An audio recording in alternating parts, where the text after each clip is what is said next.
Hello students, I am Soni Bhardwaj. Dear students, आज का हमारा टॉपिक है past perfect continuous tense.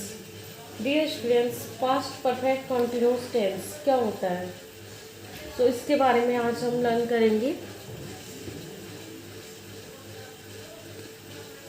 Last video में हमारा पास्ट परफेक्ट कंप्लीट हो गया एंड आज की वीडियो में past perfect continuous. Students, past perfect continuous indicate a continue action what was the completed at some point in the past। Students, past perfect जो हमारा tense होते हैं जो यह टेंस प्रकट करते हैं कि कार्य भूतकाल के लिए निश्चित समय से आरंभ होकर जारी था। जो कार्य था हमारा वो निश्चित समय से होकर जारी था। ठीक है, तो इनमें एक वचन और बहुवचन यानी कि सिंगुलर नंबर और प्लूरल नंबर दोनों के साथ ही हम हैड बीन का यूज़ करते हैं। चाहे हमारा सिंगुलर नंबर हो चाहे प्लूरल हो, कोई सा भी हो, हम इनमें दोनों में हैड बीन का ही यूज़ करते हैं, हैड बीन। एंड इसमें हमारा टाइम भी दिया होता है, जैसे कि हमने प्रेजेंट परफेक्ट कंटिन्यूस में देखा था, निश्चित और अनिश्चित। इसमें समय दिया होता है जो कि हमारा निश्चित होता है और अनिश्चित होता है। जैसे कि निश्चित समय के लिए हमें सिंस का यूज़ करना होता है और अनिश्चित समय के लिए बेटा हम फॉर का यूज़ करते हैं। यह आपने हमारा लास्ट वीडियो में भी देखा होगा। स्टूडेंट्स, आइए हम इसका रूल देखते हैं।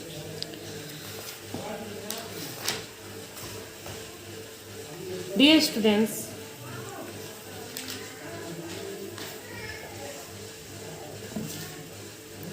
this type of past tense verb is used to indicate an event, actions or occurrence that started before another event. Action or occurrence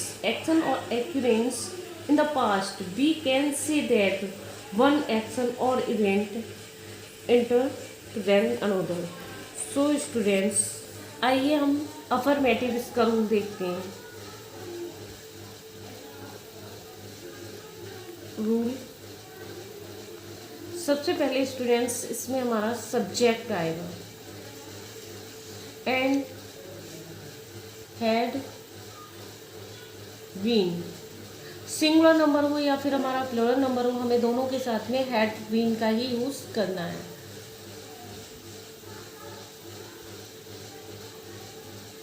plus ING, बल्कि फर्स्ट फॉर्म आएगी एंड ING।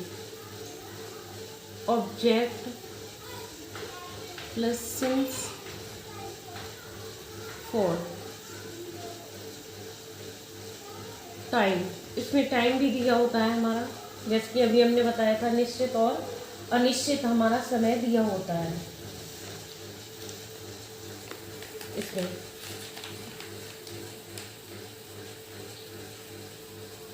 जैसे कि इसके एक एग्जांपल देखते हैं हम। She had been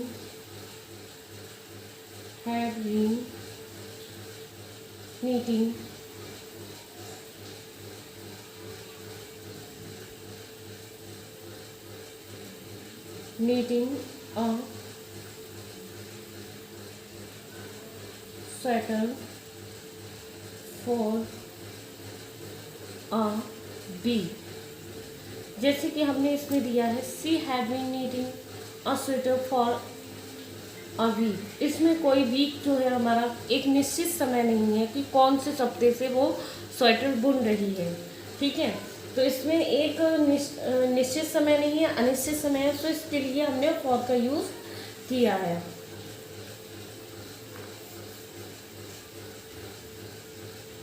they had been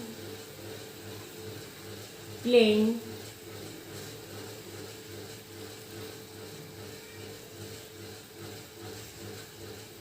football since morning। सो इसमें डियर स्टूडेंट्स हमारा एक निश्चित समय है। They had been playing football since morning. वे सुबह से फुटबॉल खेल रहे थे। तो स्टूडेंट्स ये आपको समझ में आ गया होगा आपका अफर्मेटिव रूल। एंड नेक्स्ट हम देखते हैं negative rule. Negative rule, subject and had plus not. Negative rule में subject, had, not plus been, इसके बाद में हमारा बीन आएगा। And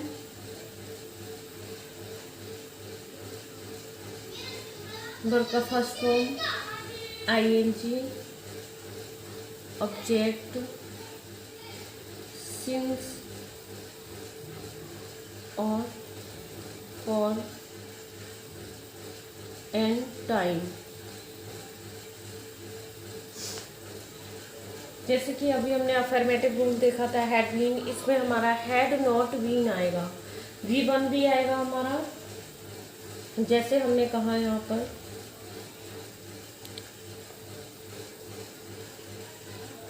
Rani had not been playing, had not playing with her dog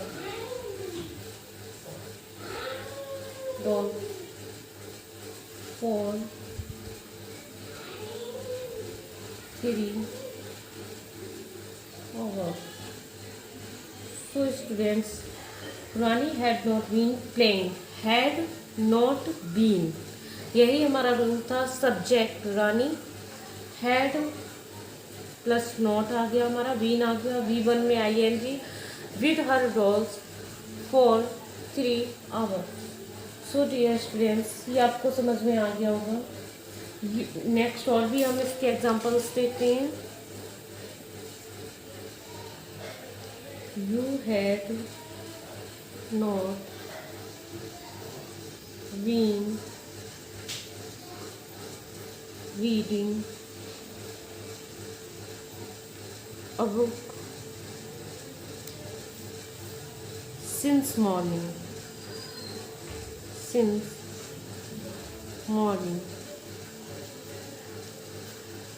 so students, ये आपको clear हो गया होगा आपका past perfect continuous tense, affirmative and negative. आइए इंट्रोगेटिव देखते हैं।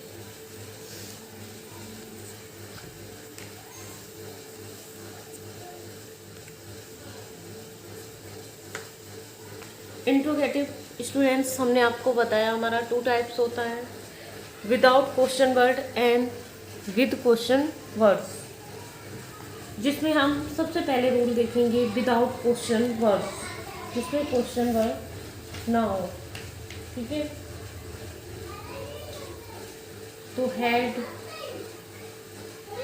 Plus subject and been plus V1 plus ING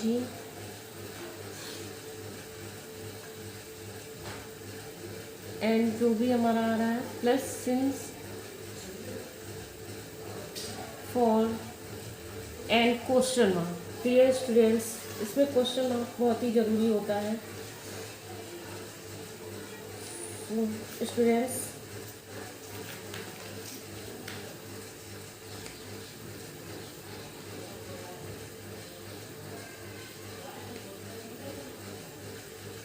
had your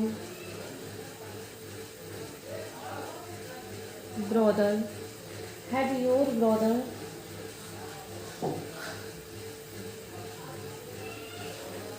been wine,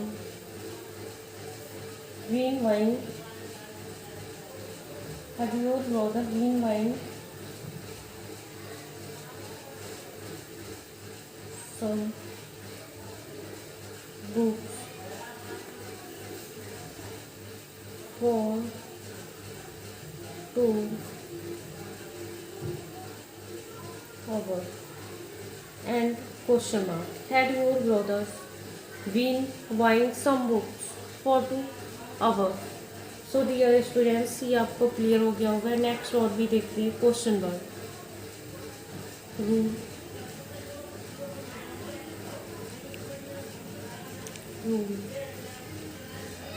question words plus had and subject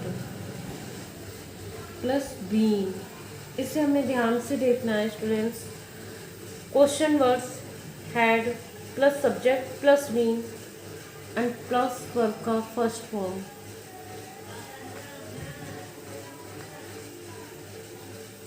ing and since for time plus हमारा question mark. So students, इसमें हमारा सबसे पहले question word आएगा had subject, उसके बाद में being का यूज़ करेंगे एंड अदर जो भी है।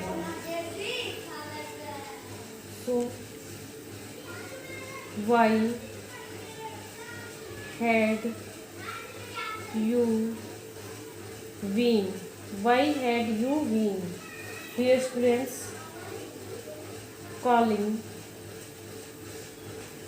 मी, calling me, why had you been calling me since morning, since morning and question mark।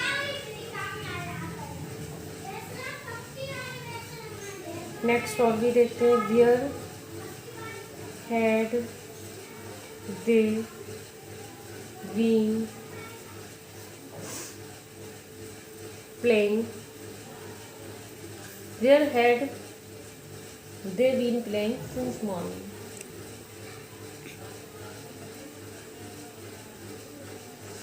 And question mark. So students, आपको ये वीडियो समझ में आया होगा।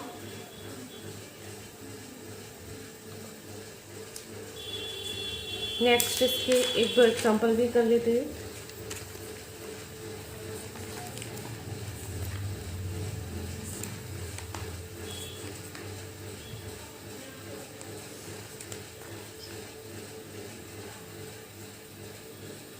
She had been doing work since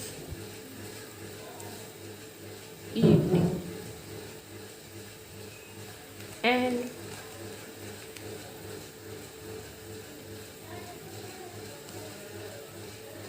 they had been eating food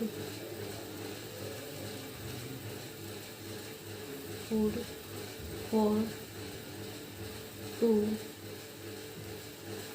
hours and negative, you had not been going to market